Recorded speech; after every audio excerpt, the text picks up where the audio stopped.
আসসালামু আলাইকুম। Walton smart fridge presents ক্রিক টকে সকলকে আমন্ত্রণ। মাইকেল ব্রেসওয়েল আইসিসি চ্যাম্পিয়ন্স ট্রফিতে সবচাইতে বেশি সংখ্যক ডট বল দিয়েছেন। দুটা কন্ডিশনে তিনি বোলিং করেছেন, অর্থাৎ দুটা কন্ডিশনে তিনি প্রমাণিত বোলিং করেছেন এবং সবচাইতে বেশি সংখ্যক ডট বল দেয়া মানে অপোনেন্ট টিমের ব্যাটসম্যানদেরকে কিন্তু বেঁধে রাখতে সক্ষম হয়েছেন। কিন্তু সত্যি কথা বলতে মাইকেল ব্রেসওয়েলকে আপনি যখন প্রথম দেখেছেন এই টুর্নামেন্টে, আমি প্রিটি মাচ শিওর যে যারা হয়তো বা রেগুলারলি নিউজিল্যান্ডের ক্রিকেটটা ফলো করেন না বা রেগুলারলি ওয়ার্ল্ড ক্রিকেটটা ফলো করেন না, তাদের কাছে মনে হতেই পারে বাংলাদেশের সঙ্গে প্রথম ম্যাচটা দেখার পর যে একটা পার্ট টাইম স্পিনার এসে এতগুলো উইকেট নিয়ে নিল বা একটা পার্ট টাইম স্পিনার এসে বাংলাদেশের ব্যাটারদেরকে এভাবে বেঁধে রাখলো। একটা বিষয় বলি, সেটা হচ্ছে মাইকেল ব্রেসওয়েলকে ডট বল বিস্ট বলা হয় এবং সেটা আজকে থেকে না, সেটা 2022 সাল থেকেই বলা হয় তাকে ডট বল বিস্ট, অর্থাৎ তিনি প্রচুর সংখ্যক ডট বল করতে পারেন। এখন এত বেশি টার্নার না, ওইরকম ভ্যারিয়েশনও নাই, তারপরে একজন বোলার কীভাবে আসলে ইন্টারন্যাশনাল ক্রিকেটে এত আধিপত্য বিস্তার করে যাচ্ছেন। জাস্ট একটা right arm off break bowler, একদম কনভেনশনাল একটা অফ ব্রেক বোলার। এটার পেছনে সবচেয়ে বড় কারণটা হচ্ছে বর্তমান সময় মডার্ন ডে ক্রিকেটে স্পিনারদের প্যাটার্নটাই আসলে পরিবর্তন হয়ে গেছে। এখন দুপাশ থেকে দুইটা নতুন বলে খেলা হয়। এখন আগের মতো একটা পুরানো বল দিয়ে খেলা হয় না, বা একটা বল দিয়ে খেলা হয় না যে বলটা আসলে পুরনো হয়ে যায়।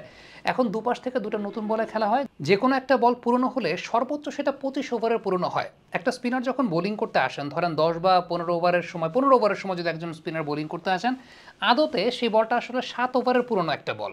তো এখন স্পিনারদের প্যাটার্ন অনেক পরিবর্তন হয়ে গেছে। সেই স্পিনাররা দেখা যায় যে ওই বড় বড় টার্নের চাইতে তারা একটু ভিন্ন পন্থা আসলে অবলম্বন করেন।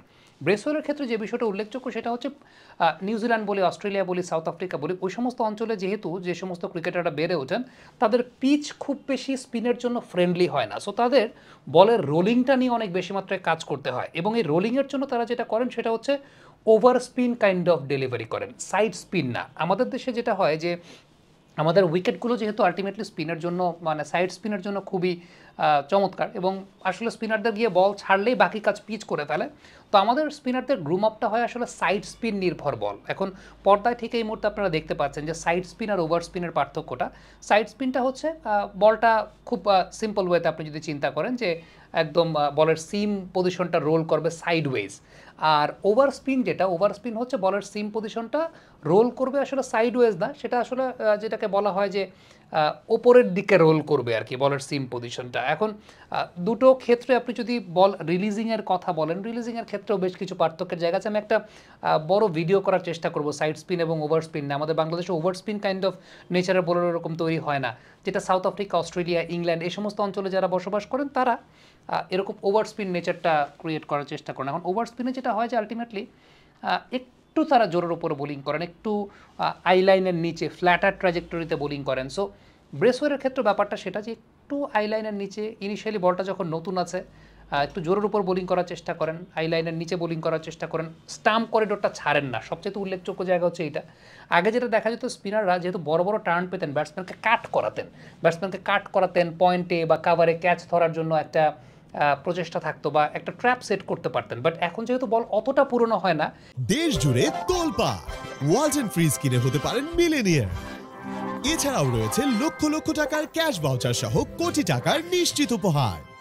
এখন আপনি ওইরকমভাবে দেখবেন না অ্যাপার্ট ফ্রম দ্য লেগ স্পিনারদের যেটা হয় যে রিস্ট স্পিন, তো ওটা লেগ স্পিনাররা টার্ন প্রডিউস করতে পারেন, কিন্তু ফিঙ্গার স্পিনাররা আসলে উইকেট টেকিং ওইভাবে হন না। এই কারণে বর্তমান সময় যেহেতু বলটা নতুন থাকে এবং বলটা নতুন থাকার কারণে ওই পুল করানো বা সুইপ করানো কিংবা কাট করানো, ওই জায়গাটা আসলে তারা দুষ্টা করলেও অত বেশি টার্ন করে না যে কাট করাতে পারবেন। সো ওই জায়গাটা থেকে চিন্তা করলে এখন স্পিনাররা অনেক বেশি মাত্র উইকেট বল প্রডিউস করার চেষ্টা করেন, যেটা মাইকেল ব্রেসওয়েল আসলে করেন। সো ওইটাই আসলে উল্লেখযোগ্য জায়গা যে ওভার স্পিন জোরের উপর। আবার বলটা যখন একটু পুরনো হয়ে গেছে, দেখবেন যে 25, 26, 27 ওভার যখন হয়ে গেছে, 30 ওভারের ওইখানে হয়ে গেছে, তখন আবার পেস ভ্যারিয়েশন, তখন স্পিডটাকে একটু কমিয়ে দেন, তখন একটু ফ্লাইট জেনারেট করেন, সে জায়গাটা বলটা রোলও করতে থাকে। সো ব্যাটসম্যান তখন শট অ্যাটেম্প করতে গিয়ে দেখা যায় যে উইকেট দিয়ে আসে। সো এই যে এখনকার সময় স্পিন বোলারদের প্যাটার্নটা পরিবর্তন হয়ে গেছে, স্পিন বোলারদের প্যাটার্নটা চেঞ্জ হয়ে গেছে। এখন ফিঙ্গার স্পিনার যারা আছেন, ওইটা রাদার দেন আগের মতো টার্ন করানোর চাইতে, মানে সাকলাইন মুশতাকদের আমলের বা মুরলীধরনদের আমলের টার্ন করানোর চাইতে তারা এখন যে কাজটা করেন সেটা হচ্ছে যে অনেক বেশি মাত্রায় স্কিট করানোর চেষ্টা করেন, ওভার স্পিন করে ব্যাটসম্যানকে বেঁধে রাখতে চেষ্টা করেন। আপনি যদি ইন্ডিয়াতেও চিন্তা করেন, আকসার প্যাটেল, জাদেজা, তারাও কিন্তু সেম নেচারটাই বজায় রাখেন বা সেম নেচারটাই করার চেষ্টা করেন যে rather than picking up wickets, they try to maintain a decent line decent length to restrict the batters of scoring big runs. So এটাই আসলে মাইকেল ব্রেসওয়েলের সাফল্যের সবচেয়ে বড় জায়গা। এখন আপনার কাছে টার্ন না দেখে আপনার কাছে মনে হতে পারে যে এটা মনে হয় part time spinner, but no, that is not. বর্তমান সময় ওয়ার্ল্ড ক্রিকেটের প্যাটার্নটাই চেঞ্জ হয়ে গেছে। কমেন্ট বক্সে আপনাদের মন্তব্য মতামত জানতে চাই।